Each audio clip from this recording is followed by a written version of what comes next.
কুষ্টিয়ার খোকসায় অর্থ আত্মসাতের অভিযোগ উঠেছে ওসমানপুর মাধ্যমিক বিদ্যালয়ের প্রধান শিক্ষকের বিরুদ্ধে। এ নিয়ে মাধ্যমিক ও উচ্চ মাধ্যমিক শিক্ষা অধিদপ্তর সহ দুর্নীতি দমন কমিশন ও জেলা প্রশাসনে অভিযোগ করেছেন শিক্ষক কর্মচারীরা। প্রধান শিক্ষকের বিরুদ্ধে স্কুলে অনুপস্থিতির প্রমাণও পেয়েছে উপজেলা মাধ্যমিক শিক্ষা অফিস। শাহিনারী তথ্য ছবিতে প্রতিবেদন।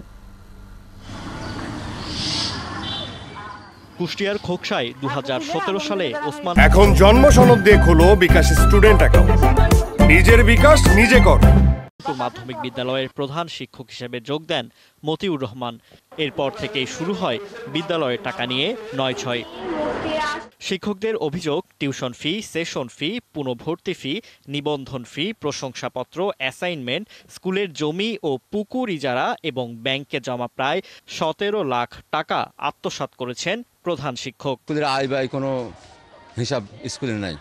আর কোনো টিচার যদি কিছু বলে তার শোকেস করে, নাই থানায় কেস করে, মিথ্যা মামলা দেয়। ছেলেমেয়েদের যে ইউনিক আইডি এবং ওই আপনার উপবৃত্তির জন্য যে টাকাগুলো নেছে সেগুলো আমাদের হিসাবপাতির বাইরে। পুকুরটা লিজ দেবো বা কত টাকায় দিব বা কি হবে বা এই টাকাটা আমি পেয়েছি এরকম কিছুই বলে না। স্কুলে মানে যে পারপাসে টাকা আসে সে কাজটা সে সুষ্ঠুভাবে করেই না। শিক্ষার্থীরা জানান, পরীক্ষা ফি সহ নানা খাতে প্রধান শিক্ষক নিজ হাতে টাকা নিলেও কোনো রসিদ দেন না। স্যার আমাদের উপবৃত্তি 2বার করে করাইছিল, তার মধ্যে থেকে আমরা 2বারই টাকা দিছি, কিন্তু আমাদের রসিদ দিই নাই। আর বিভিন্ন ধরনের উনি কাটি, বিভিন্ন ধরনের কাগজ টাকা চাই, মানে একবার দিলেও হারা ফেলা দিয়ে আবার টাকা চাই। আমাদের স্কুলে যখন ভর্তির ফর্ম নেওয়া হয়েছিল ওটা টাকা নিয়েও রসিদ দিয়ে নাই। শিক্ষার্থীদের কাছ থেকে রসিদ ছাড়া টাকা আদায়ের কথা স্বীকার করলেও আত্মসাতের অভিযোগ অস্বীকার করেছেন প্রধান শিক্ষক। আবার এ নিয়ে সংবাদ প্রকাশ করতেও নিষেধ করেন তিনি। ফর্ম দিয়ে টাকা নেওয়া হয়েছিল, পরে এটা রসিদ দিয়ে সমন্বয় করার কথা না, সেটা সমন্বয় এখনো হয় নাই, সেটা সমন্বয় করা হবে। এই বিষয়টা নিয়ে আপনাদের এটা করার দরকার নেই, ইন্টারফেয়ার করার দরকার নেই। প্রধান শিক্ষকের বিরুদ্ধে আরেক অভিযোগ, তিনি নিয়মিত স্কুলে আসেন না।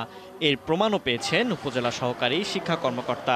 এখন আমি শোকাজ করি নাই বলে যে করবো না এটা না, আমি শোকাজ অবশ্যই করি, যেহেতু তার অ্যাবসেন্ট আছে শোকাজ আমাকে করতে হবে। যাচাই করে দেখব, যদি সত্যতা প্রমাণিত হয় তাহলে আমাদের বিধি মোতাবেক যে ব্যবস্থা আছে আমরা সেটা করব।